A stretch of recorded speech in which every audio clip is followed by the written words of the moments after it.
파트 1. 골든타임 10초. 생사를 가르는 결정적 순간. 새벽녘 홀로 계실 때 갑작스런 통증으로 쓰러진다면 그 누구의 도움도 기대하기 어렵습니다.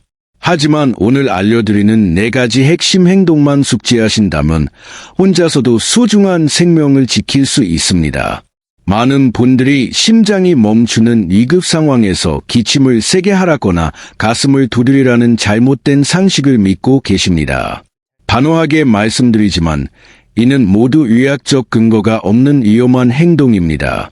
의식을 잃기 전 우리에게 주어진 시간은 단 10초입니다. 이 짧은 시간 동안 어떤 선택을 하느냐가 생사를 결정짓습니다. 실제로 지난달 새벽 흉통을 느낀 70대 어르신께서 오늘 소개할 대처법을 정확히 실행하여 목숨을 구한 사례가 있습니다. 반면 2024년 질병관리청 통계에 따르면 급성 심정지 환자의 생존율은 9%에 불과하며 목격자가 없는 나 홀로 상황에서는 생존율이 5% 미만으로 급격히 떨어집니다. 100명 중 5명도 살아남기 힘들다는 뜻입니다. 심정지 후 4분이 지나면 뇌 손상이 시작되고 10분이 넘어가면 회복이 불가능합니다. 따라서 의식을 잃기 전 10초, 바로 이 순간의 대처가 무엇보다 중요합니다. 파트 2. 거짓 정보 구분과 진짜 위험 신호. 인터넷에 떠도는 기침 심폐소생술은 잊으십시오. 기침을 하느라 귀중한 10초를 허비하면 곧바로 의식을 잃게 되고 그 뒤엔 손을 쓸 수 없습니다. 대신 진짜 심장마비가 왔을 때 몸이 보내는 3가지 시그널을 기억해야 합니다. 서터 스타트, 익스플로어. 첫째, 식은땀입니다. 더운 날씨가 아닌데도 얼굴과 온몸이 젖을 정도로 비 오듯 땀이 쏟아집니다.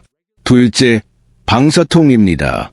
통증이 가슴에만 머물지 않고 왼쪽 팔 안쪽, 턱, 목, 등 뒤로 뻗어나갑니다. 셋째, 극심한 압박감입니다. 콕콕 찌르는 느낌이 아니라 마치 코끼리가 가슴을 지누르는 듯한 둔탁한 통증이 20분 이상 지속됩니다.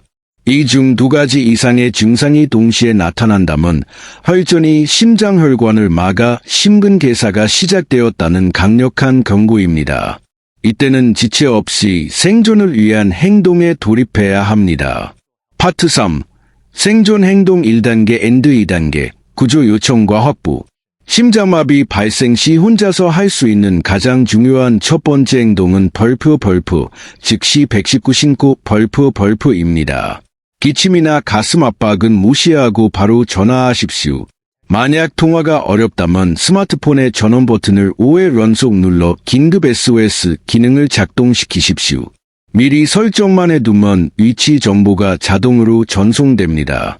신고 후에는 수화기를 내려놓아 위치 추적을 돕는 것만으로도 충분합니다. 심정지 시 뇌로 가는 산소가 차단되어 수십 초 내에 실신할 수 있으므로 의식이 남아있을 때 구조 요청을 하는 것이 최우선입니다. 2번째 행동은 벌프, 현관문 개방 벌프입니다. 신고 직후 기어서라도 현관문을 활짝 열어두십시오. 구급대원이 도착해도 문이 잠겨있으면 강제 개방에 5에서 10분이 소요됩니다.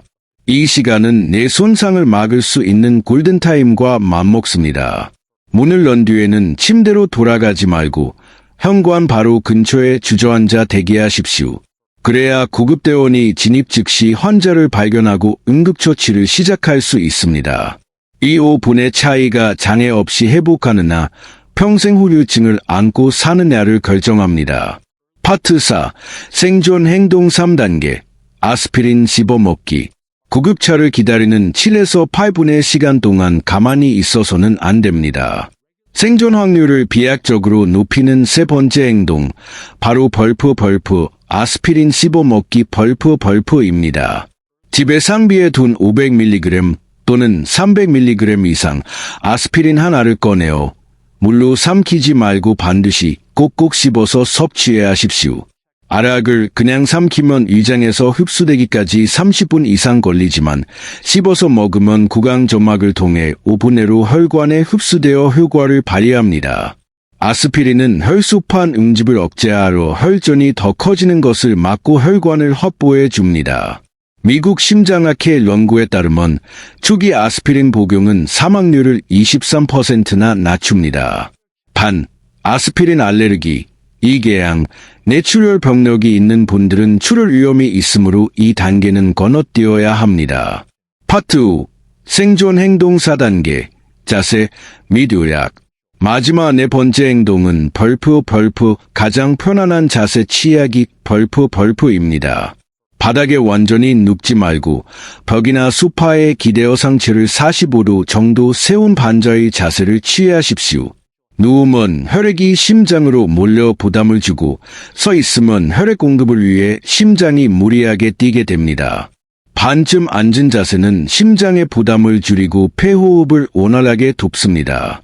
이때 넥타이, 벨트 등 신체를 조이는 모든 것을 풀어 혈액순환과 내산소 공급을 원활하게 해야 합니다. 정리하겠습니다. 혼자 있을 때 흉통이 온다면 10초 안에 다음을 실행하십시오. 119 즉시 신고 또는 SOS 버튼, 현관문 열어두기, 현관 근처 대기, 아스피린 500mg 씹어 먹기, 벽에 기대 앉아 옷 느슨하게 하기. 이 네 가지 절차는 단순한 지식이 아니라 여러분의 생명보험입니다. 파트 6. 심장마비 vs 의사, 질환 구별법. 혹시 체한 것은 아닐까? 라는 생각에 시간을 지체하는 경우가 많습니다. 명확한 구별법을 알려드립니다. 역류성 식도염, 가슴이 타는 듯하며 신물이 올라옵니다. 물을 마시거나 제산제를 먹으면 호전되며 자세에 따라 통증이 변합니다. 늑간 신경통, 갈비뼈 사이를 누르면 악 소리가 날 정도로 아프고 숨을 깊게 쉴 때 통증이 심해집니다. 공황장애, 숨이 막히는 공포가 오지만 시간이 지나면 서서히 안정을 찾습니다.